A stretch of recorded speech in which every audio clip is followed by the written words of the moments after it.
मधुबन के बाबा, मधुबन के बाबा मुरली वाले, आपका क्या कहना,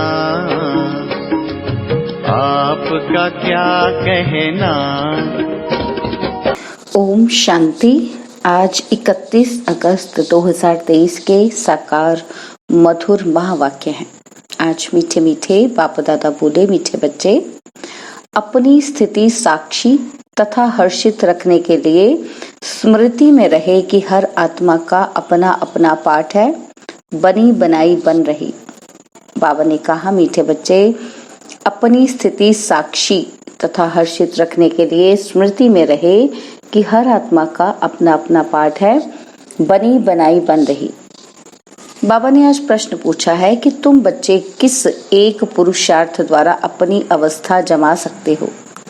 और उत्तर में बाबा समझाते हैं कि माया के तूफानों को डोंट केयर करो, और बाप जो श्रीमत देते हैं उसे कभी भी डोंट केयर ना करो। इससे तुम्हारी अवस्था अचल अडोल हो जाएगी, स्थिति सदा साक्षी और हर्षित रहेगी। तुम्हारी अवस्था ऐसी होनी चाहिए जो कभी भी रोना ना आए, अम्मा मरे तो भी हलवा खाना। मुरली का गीत है, तुम ही हो माता पिता तुम ही हो। ओम शांति। बच्चों ने गीत सुना। अक्सर करके भक्ति मार्ग वाले मंदिरों में जाते हैं, चाहे शिव के, चाहे लक्ष्मी नारायण के, चाहे राधे कृष्ण के या अन्य देवी देवताओं के मंदिर में जाएंगे, सबके आगे यही महिमा करेंगे। क्या? त्वमेव माता च पिता त्वमेव, त्वमेव विद्या च द्रविणम त्वमेव। माना तुम माता पिता भी हो, पढ़ाने वाले भी हो। वास्तव में लक्ष्मी नारायण व राम सीता को त्वमेव माता च पिता नहीं कहेंगे, क्योंकि उन्हों को तो अपने ही बच्चे होंगे। वह ऐसी महिमा नहीं गाएंगे।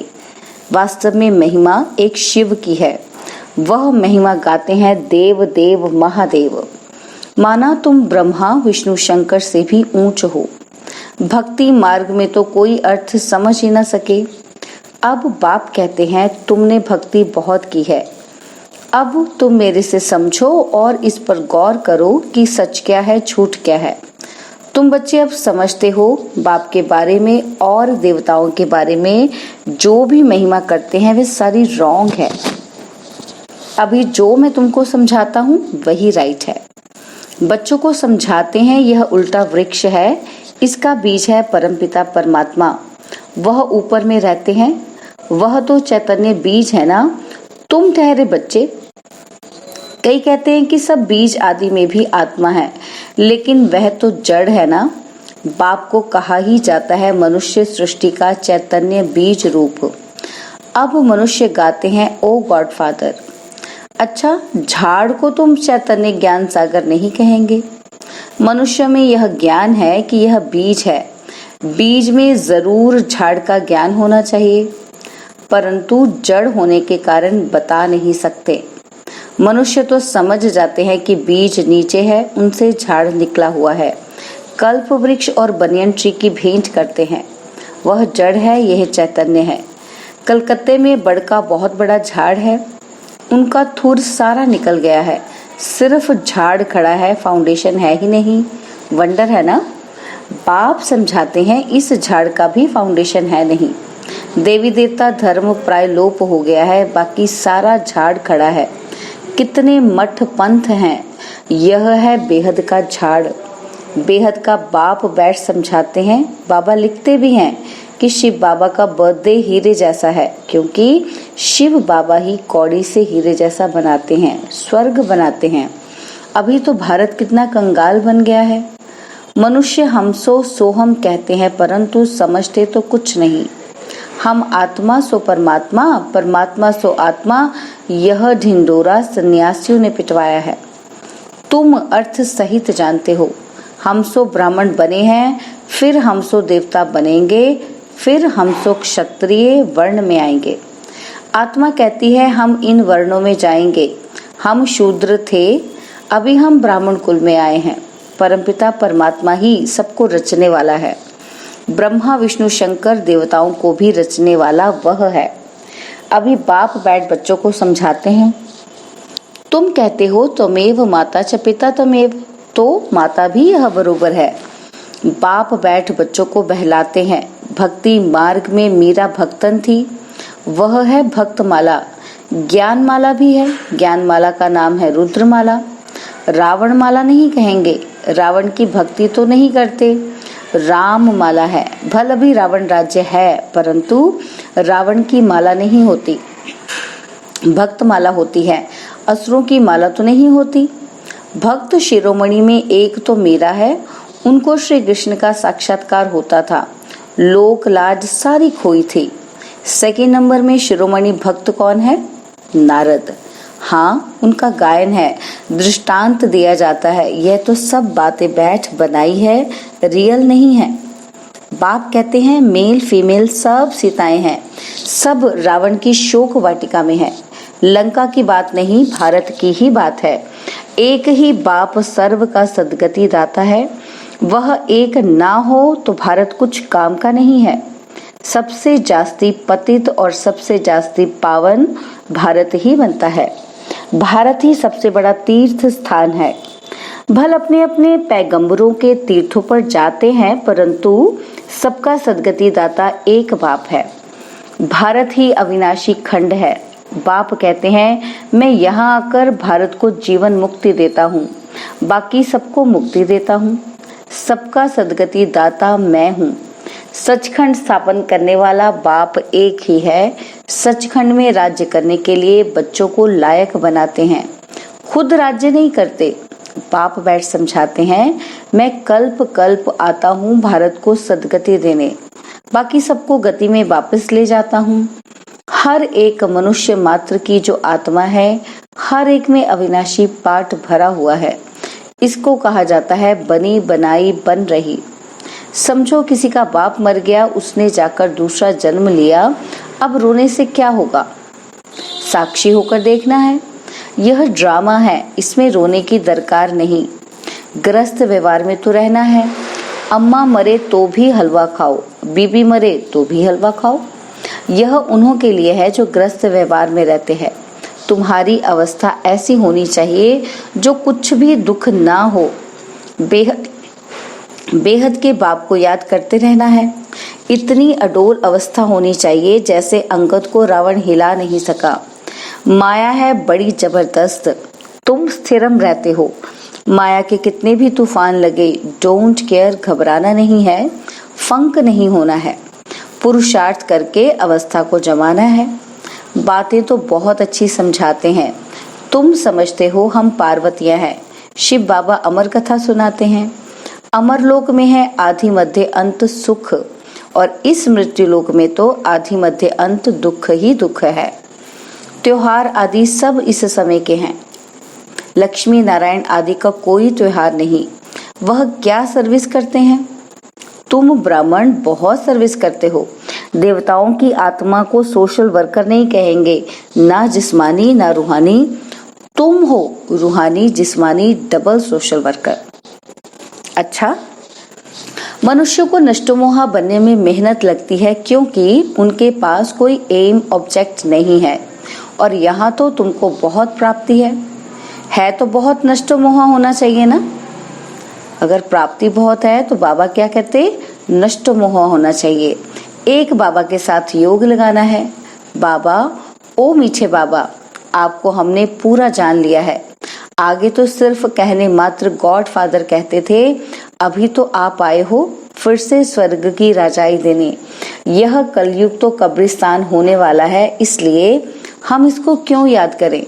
बाप कहते हैं इस कब्रिस्तान में ग्रस्त व्यवहार में रहते मुझे याद करो। यह तो बहुत सहज है। जैसे भक्ति मार्ग में मनुष्य श्री कृष्ण की पूजा करते रहते हैं, बुद्धि में धंधे दौरी में भागती रहती है। मन का घोड़ा कहीं ना कहीं भागता रहेगा दवाई के मुआफिक। बाप कहते हैं कि शरीर निर्वाह करते बुद्धि का योग मेरे साथ लगाओ। मेरी याद से तुम्हें बहुत प्राप्ति होगी, और सबसे तो अल्पकाल की प्राप्ति होती है। कितनी नौधा भक्ति की। अच्छा, फिर क्या हुआ? साक्षात्कार किया, बस ना? तो मुक्ति, जीवन मुक्ति तो नहीं मिली। अब बाप कहते हैं कि तुम 21 जन्मों के लिए विश्व के मालिक बनते हो।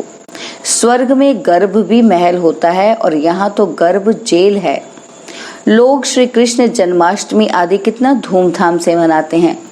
तुम्हें सिर्फ मनाना नहीं है, लेकिन सबको समझाना है कि श्री कृष्ण का जन्म कब हुआ, श्री कृष्ण अभी कहाँ है।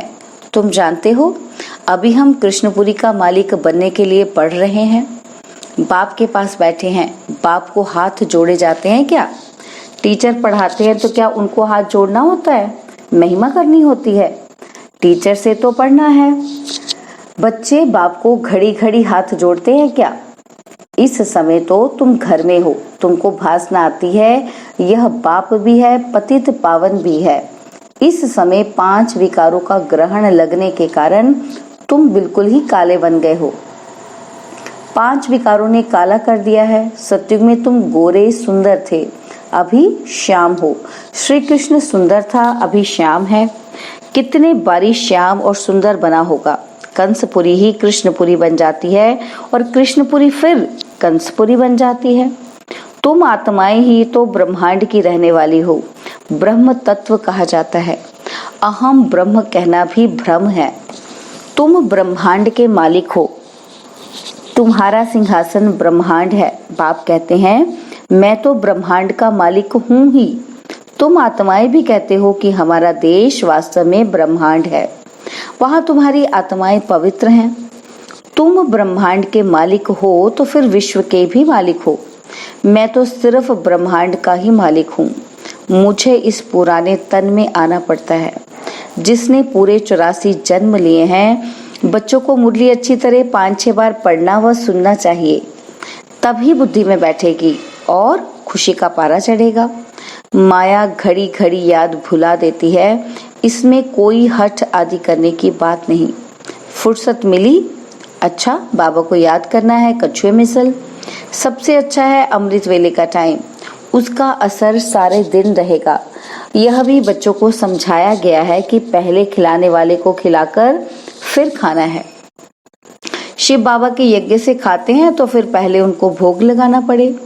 यह सब सूक्ष्म वतन में साक्षात्कार होते हैं।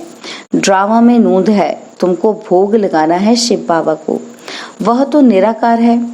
गाया भी जाता है देवताओं के लिए उनको ब्रह्मा भोजन की आश थी, क्योंकि तुम ब्रह्मा भोजन खाकर ब्राह्मण से देवता बनते हो। सूक्ष्म वतन में देवताएं आते हैं, महफिल लगती है, ये सब खेल पाल है। अच्छा, मीठे मीठे सिकिलदे बच्चों प्रति माता पिता बाप दादा का याद प्यार और गुड मॉर्निंग। रूहानी बाप की रूहानी बच्चों को नमस्ते। हम रूहानी बच्चों की रूहानी बाप दादाजी को दिलवा जान सिकवा प्रेम से नमस्ते। ओम शांति। प्यारे बाबा, मीठे बाबा, मेरे बाबा, शुक्रिया बाबा, शुक्रिया बाबा, शुक्रिया। धारणा के लिए मुख्य सार है। पहला पॉइंट है, बुद्धि में पूरी एम ऑब्जेक्ट रख नष्ट मोहा बनना है। इस कब्रिस्तान को भूल बाप को याद करना है। रूहानी जिस्मानी सेवा करनी है। और सेकंड पॉइंट है, खिलाने वाले को खिलाकर फिर खाना है। अमृत वेले का समय अच्छा है, इसलिए उस समय उठकर बाप को याद करना है। मुरली 5-6 बार सुननी व पढ़नी जरूर है।